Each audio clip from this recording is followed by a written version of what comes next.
Ellipsis! Costume. Make way for Prince RP. Say hey, 'cause that is me.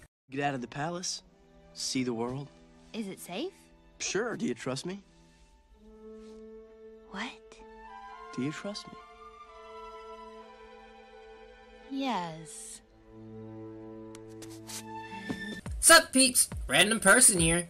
If there is one movie that truly got me sucked into Disney, it's Aladdin. This was my all-time favorite movie for the longest time, and Aladdin was my all-time favorite Disney character. Then Wreck-It Ralph came with Vanellope and kinda kicked Aladdin down the list.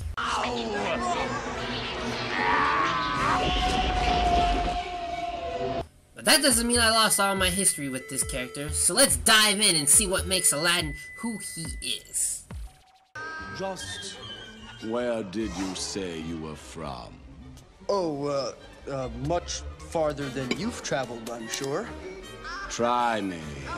Aladdin grew up in the streets of Agrabah. As a child, his mother died and his father abandoned him. Thus, Aladdin was forced to figure out a way to fend for himself. Little side note, it was actually debated on whether or not Aladdin would have a mother in the movie version, since different story versions varied. But Disney just couldn't resist the urge to kill off another parent. Disney, you have a really bad problem. Aladdin discovered that the easiest way for him to earn a meal was to steal it. There's more revealed about his backstory in the other Aladdin movies and the animated series, but most of that really doesn't affect his character in this movie, so we'll be skipping that. Aladdin and his trusty sidekick Abu steal in order to survive. Although Abu seems to steal anything he can get his hands on, while Aladdin is only concerned with food. Gotta eat to live, gotta steal to eat, otherwise we'd get along. You hear that, kids? Stealing is okay. No matter how hard someone is trying to make a living, as long as you justify your actions with, "I need it," then your conscience is clear. That was sarcasm. Despite his actions, Aladdin doesn't want to be a street rat and hates that everyone sees him as one. He wants a better life in a palace. Someday, Abu, things are gonna change. We'll be rich, live in a palace, and never have any problems at all. Hey Al, you think you could start fulfilling your dream by maybe, I don't know, getting a job? Jeez, you kids today are so entitled.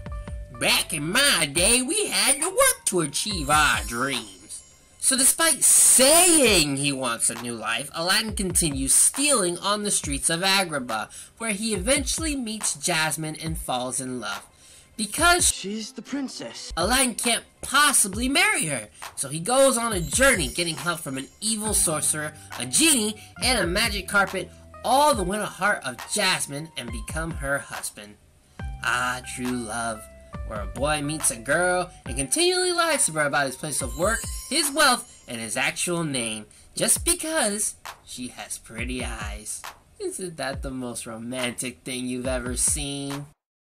That fez and vest combo is much too 3rd century. These patches, what are we trying to say? Beggar? No. Let's work with me here.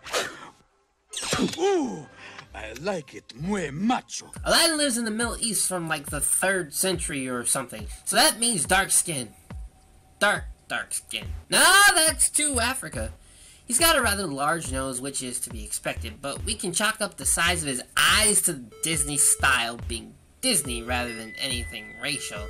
Aladdin's a thief who is constantly on the run, so he's gotta be fit so he can get away from people. He sports abs, pecs, and really acrobatic limbs just from exercising all the time. Ugh, I'm so inspired! Come on, Ellipsis, let's go get healthy and exercise!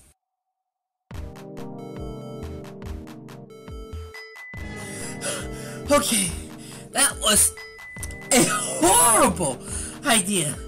Oh my goodness! How do people willingly exercise? Do they want to die?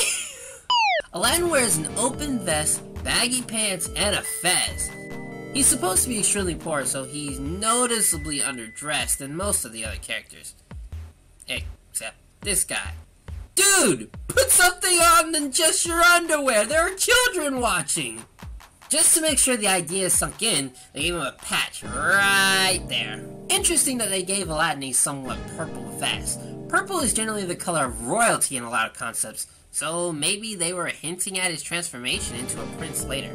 And we see in his Prince Ali role that he has a very royal appearance. The only part of his body that's showing is his face, and he gets to look even more fancy by adding gold to his entourage of colors. This color scheme may have also been used to contrast Jafar and connect with the Sultan. Jafar is not royalty, and is also the bad guy. When you put him next to Prince Ali, the two color schemes foil each other nicely. Huh. Colors can foil. That's interesting. It's time for Ellipsis' thoughts. So Ellipsis, what do you think? Afraid, Prince Abubu. Ababwa. Whatever. I like his hat too. This has been Ellipsis' thoughts.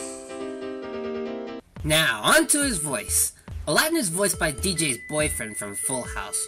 Rightfully so, since he sounds like a stereotypical Caucasian 90s Californian boy.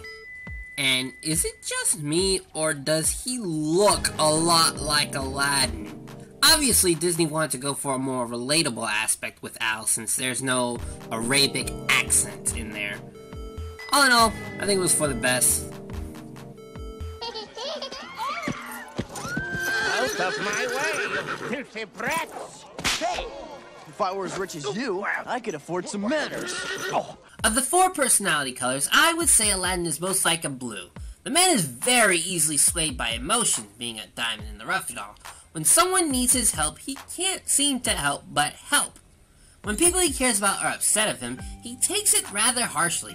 Look, I'm sorry, Abu, I'm sorry. I didn't... Wait, come on. His next qualification would be an orange, making Aladdin very right-brained. While he does his best not to get caught, the man is very cocky once the spotlight is on him. When he's in Prince Ali mode, Aladdin is allowed to be full-on attention seeker. The left colors, green and gold, are certainly his least relatable traits, probably with green being the weakest. Aladdin does not take being in charge well, something a gold would more than likely find comfort in. In fact, he can't handle the pressure at all. While he's fine with being the center of attention, once it's realized that said attention means having responsibility, he starts panicking, breaking promises, and just all around losing himself. And while Aladdin is very clever, he doesn't think things through, something a green loves to do. He seems to get caught while stealing all the time as the guards recognize him. I'll have your hands for a trophy, street rat.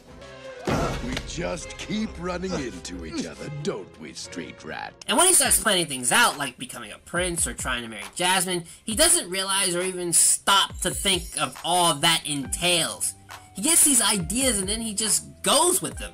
This is probably a result of his life as a street rat. We've seen in the song One Jump that Aladdin has to confidently make quick decisions even when he's unsure if they'll lead to the results he wants. Sitting around and thinking about it is not an option for him, as that will definitely lead to him being captured.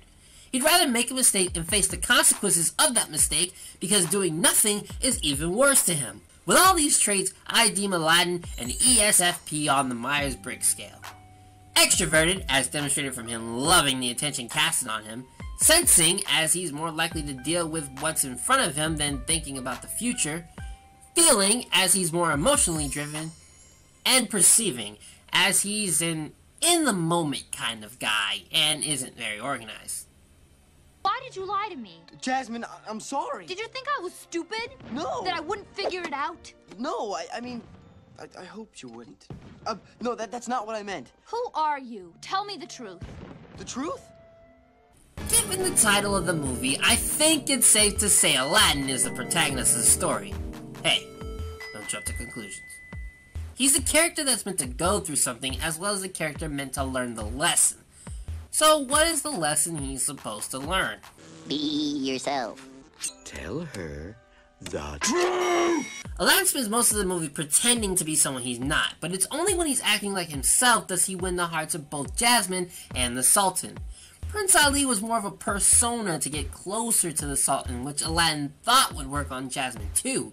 What Al didn't know was that the Sultan is accepting too many personalities, including Prince Wedgie here, who is clearly a jerk, and Jafar, who is clearly evil.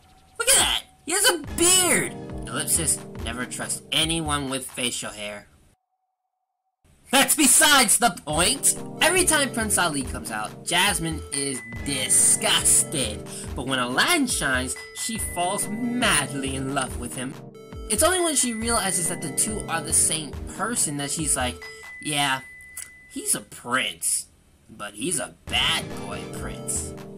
There are those who say the lesson Aladdin was trying to teach comes across skewed because Aladdin didn't really face consequences for his actions and was even rewarded at the end. While I certainly see where those people are coming from, they're kinda wrong. See, the thing is, many are expecting the consequences to happen here. But this is actually the rewarding part of the story.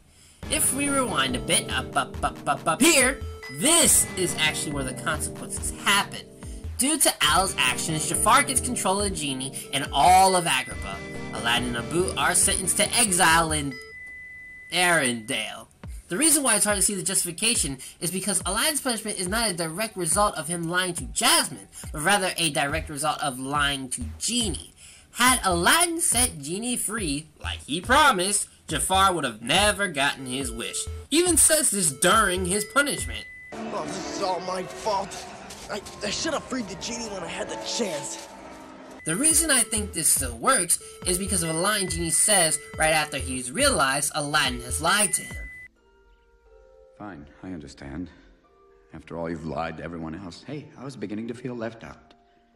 Now if you'll excuse me, Master. Aladdin lying to Genie wasn't something he would have done at the beginning of the movie. It was a buildup of actions. He lied to the Sultan about who he was. Then, to keep that lie, he lied to Jasmine. Then, believing he couldn't keep keeping his lies without Genie, he inevitably lied to Genie. Aladdin initially started out as a diamond in the rough, one whose worth lies far within despite his exterior appearance. But when he was rewarded for being that diamond, he abused his reward and became a prince on the outside, but a liar on the inside. The process continued until it finally caused him to fall.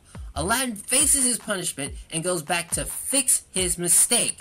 It's here, when he fights Jafar, that his redemption actually starts. Aladdin is now proving how capable he is to protect the kingdom without the guise of Prince Ali. Al, I can't help you. I work for Senior Psychopath now. What are you gonna do? I'm a street rat, remember?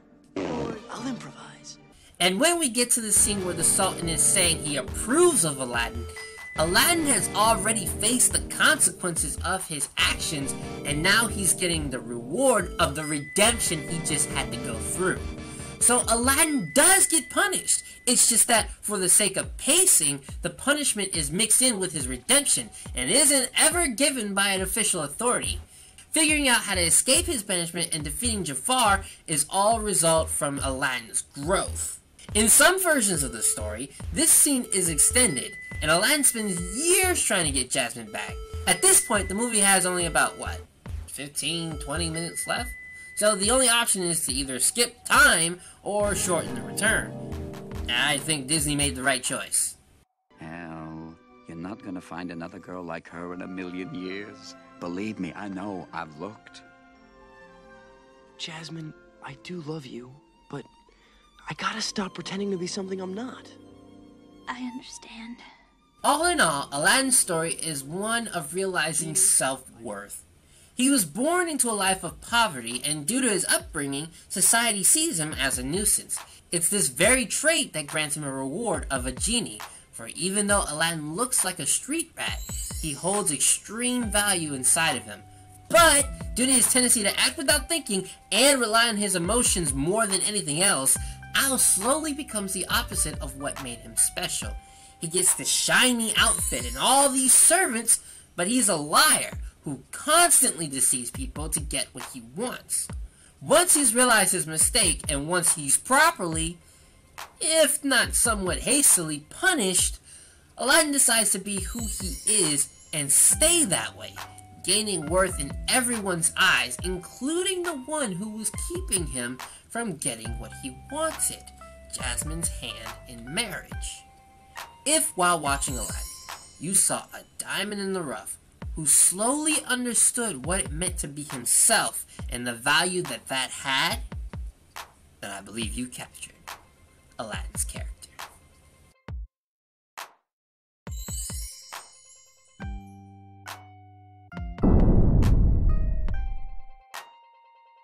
Well, that was random, and I'm out. Ellipsis, what's the next costume?